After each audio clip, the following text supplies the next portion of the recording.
10 मुहर्रम यौम आशुरा यानी 10 मुहर्रम कह लीजिए या यौम आशुरा का दिन कह लीजिए, तो इस दिन में कौन सी नमाज़ पढ़नी है, कैसे पढ़नी है, कितनी रकात पढ़नी है, कौन सी सूरत पढ़नी है, ये तरह तरह की नमाज़ें यूट्यूब पर अपलोड हो रही है। तो इसी चीज़ को मैं आज क्लियर करने जा रहा हूँ कि इसकी शरई हैसियत क्या है। क्या ये नमाज़ें हुजूर से साबित है? क्या ये नमाज़ें सहाबा से साबित है? क्या ये नमाज़ें हज़रत हुसैन रज़ी अल्लाह ताला अन्हु, हज़रत उमर रज़ी अल्लाह ताला अन्हु, क्या इनसे ये नमाज़ें साबित है? तो इसी चीज़ को आज मैं इस वीडियो में क्लियर करने जा रहा हूँ। ये जो गलत फहमियाँ हैं यूट्यूब पे, तरह तरह की नमाज़ें, कोई कह रहे हैं कि फ़जर के बाद ये नमाज़ें पढ़ लो, कोई कह रहे हैं ज़ोहर और असर के दरमियान बीच में ये नमाज़ें पढ़ो, कोई कह रहे हैं कि मगरिब के बाद, कोई इशा के बाद, और कह रहे इस रकात में ये सूरत मिलाओ, दूसरी रकात में इस सूरत को मिलाओ। एकदम अजीब व गरीब तरीक़े बता रहे हैं नमाज़ पढ़ने के।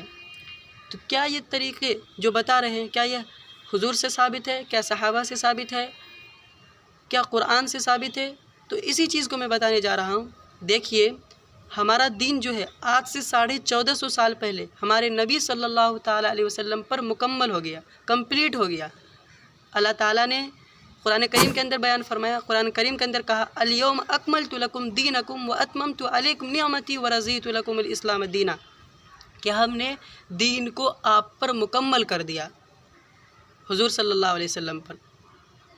और फिर दूसरी जगह अल्लाह तबारक व तआला कुरान करीम के अंदर फरमाते हैं वमा आताकुमुर रसूल फ़ख़ुज़ू वमा नहाकुम अन्हु फ़ंतहू, कि रसूल जिस चीज़ को तुम्हें कहे करने को उन चीज़ों को करो, जिस काम को कहे करने के लिए उन काम को करो, और जिन कामों से मना करे उन काम से रुक जाओ। तो ये जो नमाज़ें बताई जा रही है, तरह तरह की नमाज़ें, अजीब व गरीब तरह की नमाज़ें, कि ये पढ़ लो, ये मिल जाएगा, मालदार हो जाओगे, तुम्हारी हर मुरादें, तुम्हारी हर तमन्ना पूरी हो जाएगी, तुम जो चाहोगे वो मिल जाएगा, तुम्हें ये नौकरी मिल जाएगी, या तुम मालदार बन जाओगे, तुमसे ज़्यादा पैसा वाला, तुमसे ज़्यादा शोहरत वाला कोई नहीं होगा।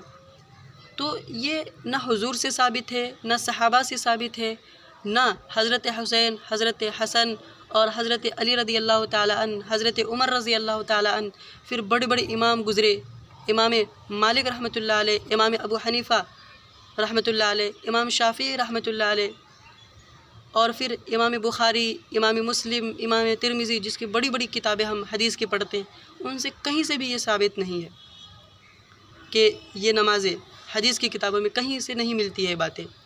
तो मैं उन लोगों से दरख्वास्त करना चाहता हूँ जो ये चीज़ें बता रहे हैं, अपनी तरफ से बना बना करके नमाज़ों को पेश कर रहे हैं, आप इन चीज़ों को न बताएं, लोगों को गुमराही में न डालें।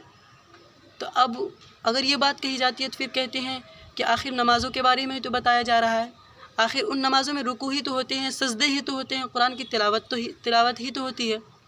तो देखिए, इस चीज़ को मैं उन लोगों को एक मिसाल से समझाना चाहता हूँ। मान लीजिए ज़ोहर की जो नमाज़ हम पढ़ते हैं उसमें 4 रकात फ़र्ज़ है। अगर इमाम साहब 4 रकात के बजाय 12 रकात डायरेक्ट पढ़ा दे, और फिर बाद में नमाज़ पढ़ने के बाद जब मुक्तदी जो पीछे रहेंगे नमाज़ पढ़ने वाले वो हैरान में पड़ जाएंगे, अरे इमाम साहब ने क्या कर दिया। अगर इमाम साहब फिर नमाज़ पढ़ाने के बाद कहे अरे मैंने तो क्या किया, मैंने तो 4 के बजाय 10 पढ़ाई है नमाज़ें, इसमें रुकू भी ज़्यादा हुए, सजदे भी ज़्यादा हुए, कुरान की तिलावत भी ज़्यादा हुई, तो फिर हम क्या कहेंगे कि हुजूर सल्लल्लाहु अलैहि वसल्लम से जो साबित है वो 4 रकात ही साबित है। हुजूर सल्लल्लाहु अलैहि वसल्लम ने 4 ही रकात बताया है कि ज़ोहर में 4 रकात फ़र्ज़ है। और अगर कोई जुमे में मान लीजिए 2 रकात फ़र्ज़ है, अगर इमाम साहब डायरेक्ट 10 रकात पढ़ा दे, फिर हम बाद में क्या कहेंगे।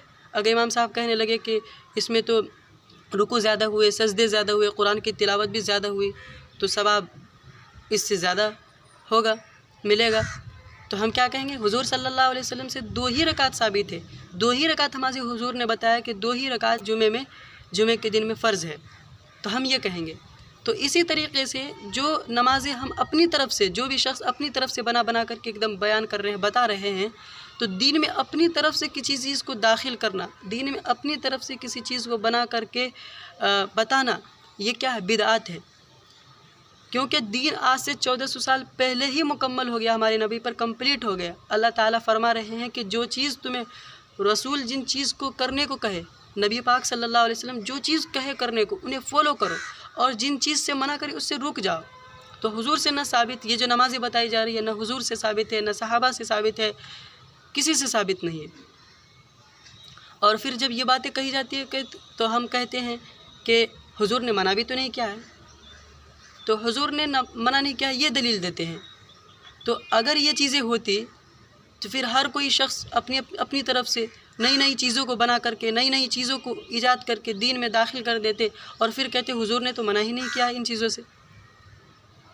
ایسی بات نہیں ہے۔ تو یہ چیزیں جو ہم کہتے ہیں حضور نے ان چیزوں سے منع نہیں کیا ہے، وہ اپنے آپ کو صحابہ سے زیادہ عاشق رسول سمجھتے ہیں۔ کیا صحابہ سے زیادہ کوئی تھا عاشق رسول؟ کیا صحابہ سے کوئی زیادہ تھا رسول کے طریقے کو فالو کرنے والا؟ کیا صحابہ سے کوئی زیادہ تھا جو رسول کی سنتوں کو زیادہ فالو کرتا ہو، رسول کے طریقے کو اپنی زندگی میں ڈھال کر زندگی گزارتا ہو؟ صحابہ سے زیادہ کوئی ہو ہی نہیں سکتا ہے۔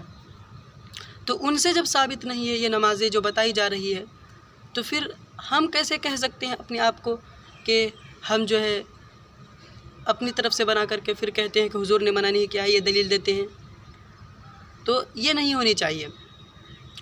تو آپ جو ہے ان چکروں میں نہ پھنسے۔ ہاں، جو نارمل ڈیز میں جو نمازیں ہم پڑھتے ہیں، جیسے 5 رکعت کی جو نمازیں فرض ہیں، اس نماز کو آپ پڑھیے۔ اگر آپ کا دل کر رہا ہے قرآن کی تلاوت کرنے کی تو آپ پورے دن قرآن کی تلاوت کیجیے۔ ہاں، یا کوئی اسپیشل نماز یا کوئی خاص نماز جو اگر محرم کے دن کہیں گے، جو حضور سے ثابت ہے، جو رسول اللہ صلی اللہ علیہ وسلم سے ثابت ہے یا صحابہ سے ثابت ہے، تو کسی سے خاص نماز، اسپیشل نماز ثابت نہیں ہے۔ اگر آپ پڑھنا چاہیں تو وہ آپ کی مرضی کے اوپر ڈیپینڈ ہے۔ جیسے نارمل ڈیز میں بھی اگر 10 محرم کا دن بھی نہیں ہوتا، اگر آپ کوئی اور بھی دن ہوتا تو اگر آپ پڑھنا چاہتے ہیں نفل نمازیں، جیسے مکروہات وقت، جو مکروہ وقت ہے اسے چھوڑ کر کے پھر ان وقتوں میں آپ پڑھیے، قرآن کی تلاوت کریے، تسبیح پڑھیے، درود شریف پڑھیے، اور جو عبادت کے کام کرنے کو دل کر رہے ہیں آپ دن اور رات میں کریے۔ تو دین میں اپنی طرف سے کسی چیز کو داخل کرنا، اپنی طرف سے بنا کر کے پیش کرنا، یہ بدعت ہے۔ اللہ کے نبی صلی اللہ تعالیٰ علیہ وسلم نے فرمایا کل بدعت ضلالہ، کہ ہر بدعت گمراہی ہے۔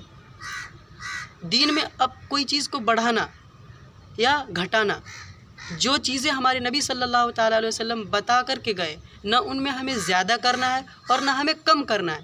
جو چیزیں بتا کر گئے اس کو فالو کرنا ہے، اس طریقے کو فالو کر کے ہمیں زندگی کو گزارنا ہے۔ ہاں، نہ زیادہ کرنا ہے، نہ اس میں زیادہ کرنا ہے اور نہ گھٹانا ہے، نہ کم کرنا ہے۔ تو اگر کوئی شخص زیادہ کرتا ہے یا کم کرتا ہے تو یہ بدعت ہے، گمراہی ہے۔ تو یہ بہت سخت عذاب ان کو دیا جائے گا، ایسے کام کرنے والے کو، بدعت پر، جو بدعت کا کام کرتے ہیں۔ تو مجھے امید ہے کہ میں نے سمجھانے کی کوشش کی ہے اچھے طریقے سے۔ تو ان چکروں میں آپ نہ پھنسے، اور یہ جو غلط فہمیاں تھی بس اسی کو میں کلیئر کرنے کی کوشش کر رہا تھا۔ اللہ تعالیٰ ہمیں ہمارے اندر دین کی صحیح سمجھ بوجھ پیدا فرمائے۔ اللہ تعالیٰ ہمیں دین میں اپنی طرف سے کسی چیز کو، نئی چیز کو پیدا کرنے سے اللہ تعالیٰ ہمیں ایسی طرف ہمارے ذہن کو جانے سے اللہ تعالیٰ ہمیشہ محفوظ رکھے۔ اللہ تعالیٰ ہمیشہ ایسی چیزوں سے بچائے، ورنہ بھائی ایسی چیزوں کا بہت بڑا عذاب ہے، بہت بڑا گناہ ملتا ہے۔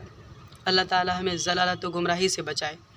تو اللہ تعالیٰ سے دعا کریں کہ اللہ تعالیٰ میرے علم میں اور بھی ترقیات سے مجھے نوازے، اللہ تعالیٰ میرے علم میں اور بھی اضافہ کرے اللہ تعالیٰ۔ تو السلام علیکم ورحمۃ اللہ وبرکاتہ۔